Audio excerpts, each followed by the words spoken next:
সরাসরি কসবার অ্যাক্রোপলিস মলের ছবি আপনাদের দেখাচ্ছি। অগ্নিকাণ্ডের ঘটনা, ফের শহরে অগ্নিকাণ্ডের ঘটনা। ধোঁয়ায় ঢেকে গিয়েছে গোটা অ্যাক্রোপলিস মল এবং এন্ট্রান্স এবং এক্সিট গেট থেকে ক্রমাগত কালো ধোঁয়া বের হচ্ছে।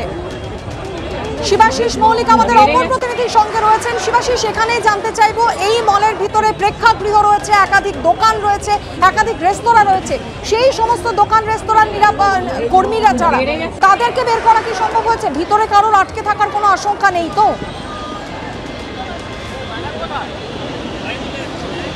দেখো, শুরুতেই তোমায় বলে রাখি যে ভিতরে যাদের অফিস রয়েছে, প্রেক্ষাগৃহে যারা ছিলেন, তাদেরকে কিন্তু নিচে নামিয়ে আনা হয়েছে এবং গীতাঞ্জলি স্টেডিয়াম, এই যে শপিং মল, তার গায়ে কিন্তু গীতাঞ্জলি স্টেডিয়ামের ভিতরে আমরা যে ভিড় দেখতে পাচ্ছি, মনে করা হচ্ছে অ্যাক্রোপলিস মলের ভিতর থেকে কিন্তু তাদেরকে নামিয়ে আনা হয়েছে।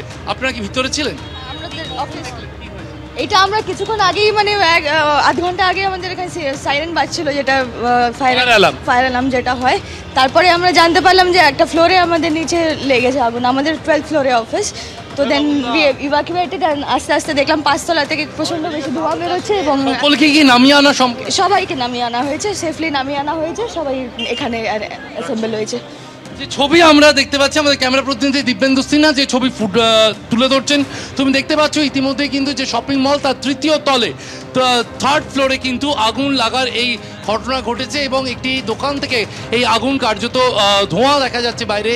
এবং নিচে কিন্তু যারা এই মলে বিভিন্ন অফিস রয়েছে, প্রেক্ষাগৃহ রয়েছে, অনেকে শপিং করতে আসেন, তাদেরকে কিন্তু আপাতত মল থেকে বের করে আনা হয়েছে, মল একেবারে খালি করে দেওয়া হয়েছে, সেই ছবি আমরা দেখতে পাচ্ছি।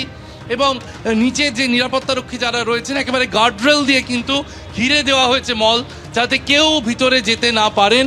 বিশেষ করে যাদের প্রয়োজন নেই, যারা দমকলের কর্মী, তারা ভিতরে রয়েছেন, পুলিশের কিছু আধিকারিক রয়েছেন, কিন্তু অন্য যারা আছেন এবং বের করার কাজ এখনো চলছে। যে ছবি দিব্যেন্দু সিনহাকে তুলে ধরতে বলবো, শপিং মলের ঠিক পিছনের দিকে যে দরজা, সেই দরজা দিয়ে কিন্তু আমরা দেখছি যে কর্মীদের বের করার কাজ, সেই কাজ কিন্তু এখনো চলছে। একদমই শিবাশিস, তুমি আমাদের ছবি দেখাতে থাকো। সরাসরি কসবার অ্যাক্রোপলিস মলের ছবি আপনাদের দেখাচ্ছি। একদিকে গোটা মল চত্বর একেবারে কালো ধোঁয়ায় ঢেকে গিয়েছে, মলের 3য় তলায় অগ্নিকাণ্ডের ঘটনা। অন্যদিকে এই মলের ভিতরে প্রেক্ষাগৃহ রয়েছে, একাধিক রেস্তোরাঁ রয়েছে, দোকান রয়েছে, পাশাপাশি একাধিক অফিসও রয়েছে। এই সমস্ত কর্মীদের কিন্তু এই মল থেকে ইতিমধ্যেই বের করে নিয়ে আসা হয়েছে। মলের একেবারে গায়ে রয়েছে গীতাঞ্জলি স্টেডিয়াম, সেখানে সবাইকে নিরাপদে রাখা হয়েছে এমনটাই জানা যাচ্ছে। আজ থেকে ঠিক 4 দিন আগে আপনাদের মনে থাকবে পার্ক স্ট্রিটে অগ্নিকাণ্ডের ঘটনা, তার ঠিক 4 দিনের মাথায় শহরে ফের অগ্নিকাণ্ড। কসবার অ্যাক্রোপলিস মল এই মুহূর্তে কালো ধোঁয়া বেরোচ্ছে এন্ট্রি এবং এক্সিট গেট থেকে।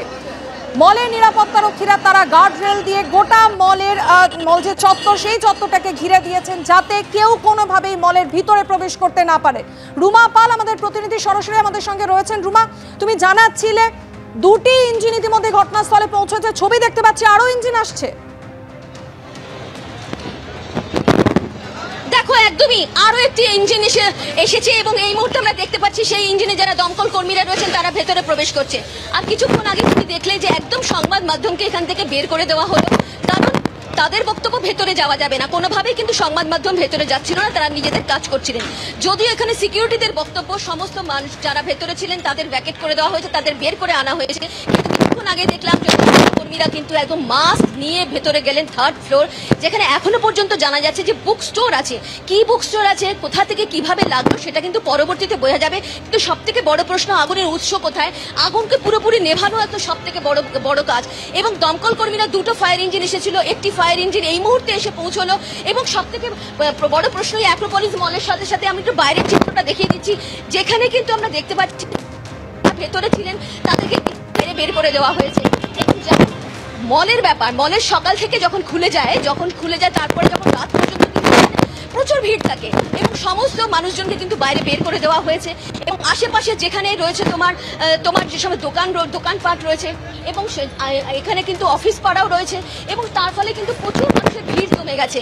এবং সব থেকে বড় প্রশ্ন যে অ্যাক্রোপলিস খুবই এমন এলাকা যেখানে কিন্তু সবসময় ভিড় থাকে। একদমই রুমা, তুমি আমাদের সঙ্গে থাকো। অত্যন্ত জনবহুল এলাকা এই কসবা, সেই কসবা অ্যাক্রোপলিস মলে অগ্নিকাণ্ডের ঘটনা।